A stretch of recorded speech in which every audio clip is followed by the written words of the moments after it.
மேஷ ராசிக்கான பலன்களை முதல்ல பார்த்துருவோம் சார். பார்த்துட்டு அடுத்து அப்படியே பார்த்துக்கலாம். ஆமாம், நான் ஏற்கனவே சொன்ன பிரகாரம் ராசி என்பதும் லக்னம் என்பதும் வெவ்வேறு. ஆமாம். த கான்ஸ்டிடியூஷன் இஸ் லக்னம், ராசிங்கிறது ஆட்டிடியூட். உதாரணத்துக்கு நான் உங்களோட பழகிறேன், மிக உயர்ந்த மனிதர்லாம் பேசியிருக்கேன். ஆனால் உங்களுடைய துல்லியமான கேரக்டர் எனக்கு தெரியுமா? சரியா. ஆனால் உங்கள் மகனுக்கோ உங்களுடைய ஒய்ஃபுக்கோ அப்பா அம்மாவுக்கு தெரியும். சரி, இதுதான் கேரக்டர், இதுதான் லக்னம். நீங்களும் நானும் அந்யோன்யமாக பழகிறோம் முகத்தினால, தெரிஞ்சதுனால. இதான் ராசி. அந்த லெவலில் மேஷத்துக்கு எப்படி இருக்கும்? ராகு 11வது வீட்டில் இருக்கு மேஷத்துக்கு. அது லாபஸ்தானம்னு சொல்லுவாங்க. சரி. சில பேர் பாதகஸ்தானம்னு சொல்லுவாங்க. சரி.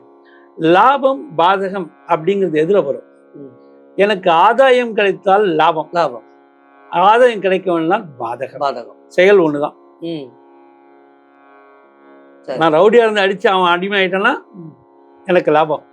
நான் ரவுடியா இருந்தா கூட பொலிட்டிக்கலா என்ன அடக்கிட்டான்னா எனக்கு பாதகம்.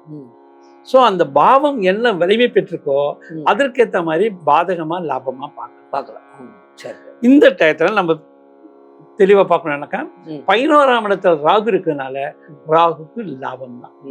ராகு பகை வீட்டுல இல்லை. ராகு குருவுடைய சாரத்தில் இருக்காரு, அடுத்தது ராகு சாரத்தில் இருக்காரு. இந்த 2 பீரியடும் அவருக்கு பகைமே இல்லை. அந்த நிலையில ராகு மேஷக்காரர்களுக்கு மிக சிறப்பாக செயல்படும். வேற கேது சூரியன் வீட்டில் உட்கார்ந்து, அது 5ஆம் இடம். சூரியனுடைய தன்மை அதிகமா இருக்கிறதுனால கேதுவால இயற்கையா செயல்பட முடியாது.